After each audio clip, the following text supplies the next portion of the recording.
Assalamualaikum warahmatullahi wabarakatuh. Kembali lagi dengan gua Opik di channel Refocus.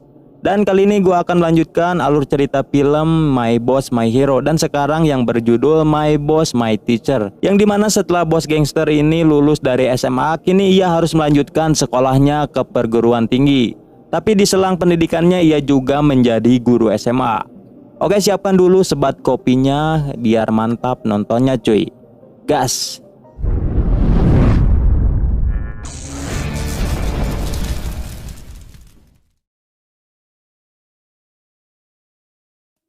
Film ini diawali dengan Sangdu yang sedang kuliah di universitas. Namun di sini ternyata ia sekolah dengan menggunakan nama Dusik di sana.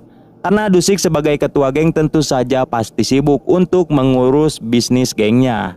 Hingga akhirnya bos besar pun mengetahui tentang Dusik yang menggunakan jasa Sangdu untuk berkuliah. Dan si bos besar pun menyuruh Dusik untuk menyelesaikan kuliahnya dengan keringatnya sendiri. Lalu Dusik pun menceritakan kepada Sangdu yang dimana ia sudah ketahuan oleh bos besar karena telah menggunakan jasanya. Lalu Dusik pun memutuskan melanjutkan sisa kuliahnya yang sudah Sangdu jalani.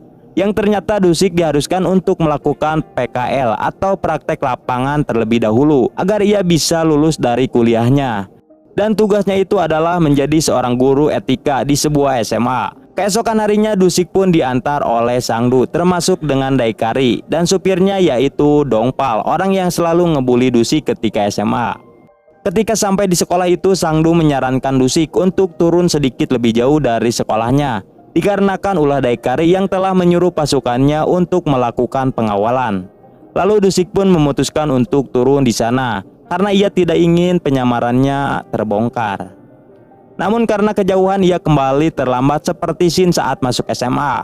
Lalu ia melihat sebagian murid masuk ke dalam sebuah lubang untuk masuk ke sekolah itu dan ia juga mengikuti mereka masuk ke sana. Namun sayangnya ia harus keciduk dan dimarahi oleh penjaga gerbang. Dan tiba-tiba amarah penjaga gerbang itu terhenti ketika Dusik mengatakan bahwa ia adalah guru di sana.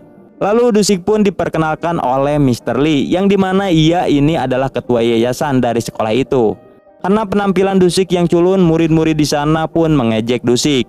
Bahkan mereka juga tidak memperhatikan Dusik ketika sedang berbicara.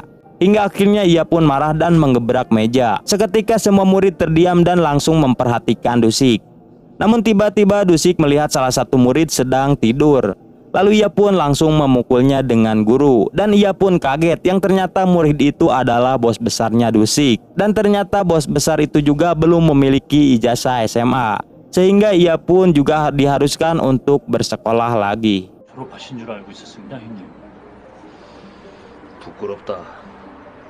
Malam harinya Dusik menyuruh Sangdu untuk menyewa guru attitude untuk mengajarkannya karena ia sendiri masih noob.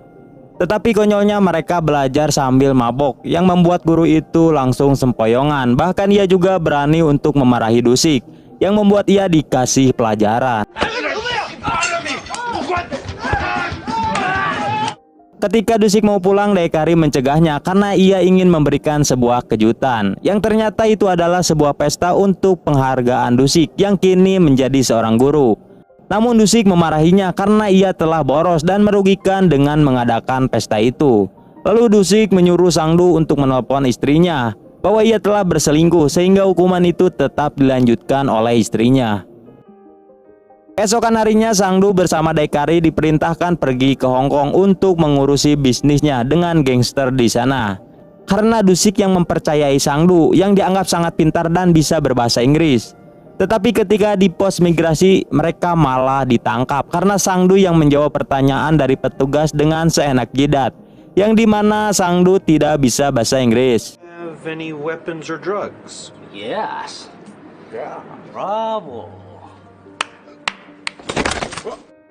Keesokan harinya di sekolah, Dusik disuruh oleh bu guru cantik untuk membantu menanam bunga di atap sekolah. Karena tidak diketahui namanya, kita panggil saja bu guru ini dengan Imas. Lalu Dusik pun macul untuk menanam sebuah bunga, sedangkan Imas malah olahraga, bukannya membantu. Ketika sebat santuy, Dusik melihat seorang cewek yang terlihat akan terjun dan bunuh diri, dan ia bernama Mijung. Dusik pun langsung bergegas ke sana untuk menolongnya. Namun ternyata Mijung sedang menikmati senja, bukannya untuk bunuh diri. Keesokan harinya Dusik disuruh guru untuk menjaga gerbang dan memukuli murid yang terlambat. Dusik pun memukul murid yang terlambat termasuk bos besarnya juga ia pukul supaya adil dan agar rahasia mereka tidak terbongkar. 나이 먹었으면 아직도 없으려 마. Karena kejadian itu Mr. Lee memarahi kepala sekolah karena dua murid yang telah membayarnya telah dipukuli. Lalu Dusik melihat Mijung pergi ke tempat Mr. Lee, yang dimana ternyata Mijung terlihat memiliki hubungan spesial dengan Mr. Lee. Dan ia juga terlihat sedang berbisnis dengan dua murid yang ia pukuli tadi di sana. Pada malam harinya Dusik ikut makan malam dengan para guru dan di sini terungkap fakta bahwa Mr. Lee adalah ketua yayasan yang arogan, sekaligus penguasa di sekolah itu dan tidak ada guru yang berani melawannya.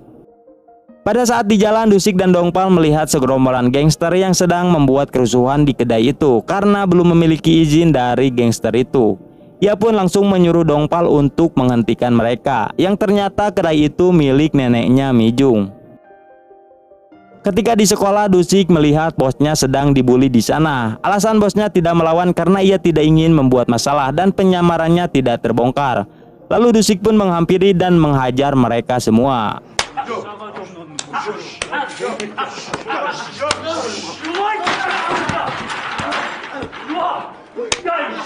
야, 이 씹새끼들이 다 죽여버리라 이 개새끼들. 어디 학교에서 선생님한테 대려 이 씹새. Lalu menghukum mereka termasuk bosnya untuk memanjat tiang bendera. Karena kejadian itu Dusik dimarahi lagi oleh wakil sekolah karena ia telah berbuat keterlaluan kepada murid. Namun kepala sekolah membela Dusik karena hal itu bagus untuk mendidik muridnya. Pada malam harinya bos besar terlihat bonyok lagi, yang dimana tukang bully itu menghajarnya. Lalu Dusik memutuskan untuk mengirim seseorang ke sekolah untuk melindungi bosnya. Lalu Dusik pergi ke kantornya dan ia pun memarahi Sangdu dan Daikari yang sudah bebas dari hukuman migrasi karena ia hampir saja menggagalkan bisnisnya hanya karena tidak bisa bahasa Inggris. Lalu ia meminta saran kepada Sangdu tentang cara memberikan pelajaran kepada murid yang suka ngebully bos besar. Namun Daikari malah mengejek dan mentertawainya bahwa Dusik adalah guru yang bodoh. Karena itu Dusik langsung menghukum Daikari. 아이 씨발마. 야, 문 닫아. Lalu ia memerintahkan si Kribo Dongpal untuk melindungi bosnya dan masuk ke sekolah besok. Keesokan harinya Dusik diberi tugas untuk menggantikan guru olahraga. Dan para siswa kini mulai menyukai Dusik. Di awal masuknya Dongpal, Kang Bulit terlihat takut. Namun ternyata si Kribo itu lemah dan dibuat bonyok oleh mereka. Hingga akhirnya Dusik pun datang kembali dan langsung menghukum mereka untuk lari mengelilingi lapangan. Dan orang yang terakhir akan diberikan hukuman yang sangat berat, yang ternyata bos besarnya yang terakhir, dan si bos pun langsung pasrah. Di atap gedung sekolah kini Bu Imas mulai menyukai Dusik yang terlihat sangat kuat saat macul. Ia pun mengajaknya untuk jalan-jalan nanti malam. Karena kejadian itu Dusik pun menyuruh Sangdu saja untuk menggantikannya. Hingga akhirnya Dusik memperkenalkan Sangdu kepada Imas. Dan mereka pun juga mabok bersama di kedai. Namun tiba-tiba Mijung datang ke sana yang ternyata pemilik kedai itu adalah neneknya. Dan di sini si nenek terlihat mengeluh bahwa dirinya lah yang telah mengurusi Mijung dari kecil, yang membuat Mijung aral dan marah mendengar keresahan neneknya itu. Lalu ia keluar. Lalu Dusik sebagai gurunya mengejar dan ia juga menyuruh meminta maaf kepada neneknya. Namun Mijung malah marah dan ia juga mengatakan bahwa ia membenci guru. Lalu ia pun pergi dari sana. Sedangkan Bu Imas sudah oleng tarik. Dan tiba-tiba bos besar memakai baju seragam datang ke sana. Bu Imas langsung marah melihat muridnya mau minum. Dan si Dusik pun langsung menyuruh Sangdu untuk membawanya pergi. Dan tiba-tiba Daikari juga datang ke sana. Dengan santunya ia ngadegungkeun bos besar karena ia menganggap bahwa itu adalah murid sekolah biasa. Setelah tahu itu bos besarnya, ia langsung kabur ketakutan. Keesokannya Sangdu mengetahui tentang sekolahnya, yang dimana ternyata Mr. Lee bergabung dengan Shin dari gangster B-Boss untuk menjadikan seorang penguasa di sekolah. Lalu Dusik menyuruh si Kribo Dongpal untuk membuntuti Mr. Lee. Sedangkan Daikari datang ke sana untuk meminta maaf dan ia juga memohon untuk bisa bekerja lagi. Karena baik hati Dusik pun memaafkannya. Namun pada saat keluar si Daikari kembali pelontong. Dan tiba-tiba para gangster Hong Kong datang ke markas mereka untuk membicarakan tentang bisnisnya. Lalu Sangdu pergi ke sana untuk menyambutnya. Namun ia malah menyambut dengan ejekan untuk mengajak mereka baku hantam. Sehingga terjadilah kerusuhan di sana.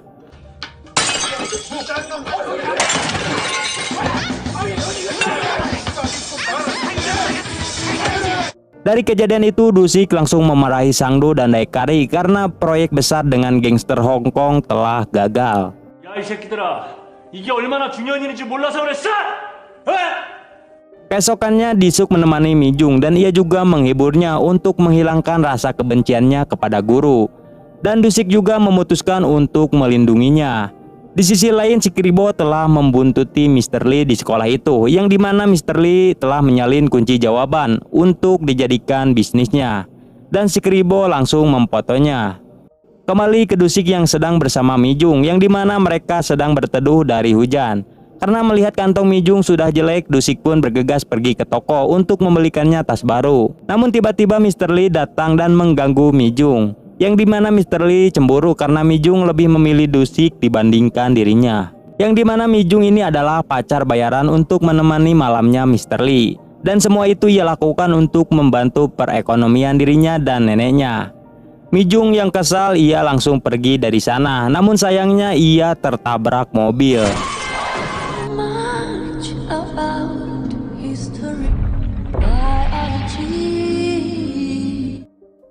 Dusik yang baru keluar dari toko melihat hal itu. Meskipun bos gangster, ia juga mempunyai hati dan mengeluarkan air matanya. Lalu Mijung dibawa ke rumah sakit, namun sayang nyawanya tidak tertolong dan tewas. Lalu Dusik memutuskan untuk balas dendam atas kematiannya Mijung karena ia yang tahu semua itu adalah kesalahannya Mr. Lee.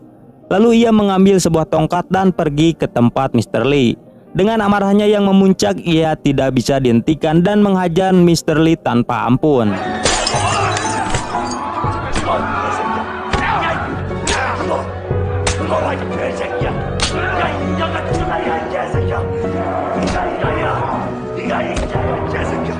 Sedangkan di sekolah, Dusik digosipkan telah menghamili Mijung sehingga Mijung harus bunuh diri. Temannya yang mengetahui hal itu tiba-tiba langsung berdiri dan menjelaskan semuanya bahwa Mr. Lee lah yang telah menghamili Mijung. Di tempat lain, Mr. Lee mengetahui bahwa Dusik adalah bos gangster dan ia langsung menyuruh Shin untuk membunuh Dusik. Ketika Dusik sedang pergi ke makam Mijung, Shin dan anggota B-Boys langsung menghadangnya.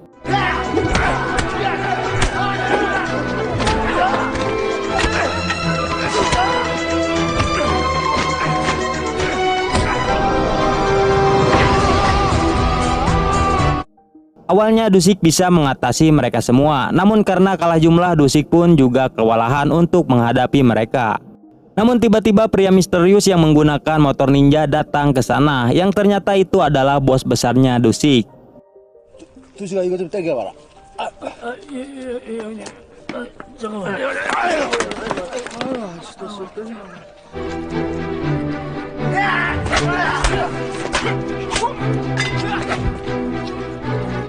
Dengan pedang kayunya ia berhasil mengalahkan mereka semua.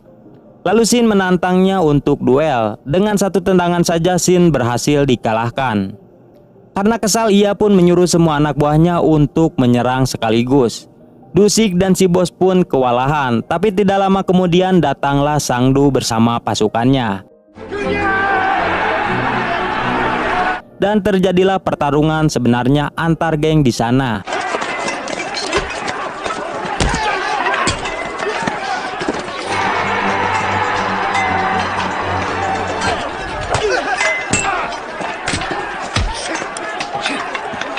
Di tengah pertarungan tiba-tiba anak sekolah yang dipimpin Dongpal juga datang untuk membantu.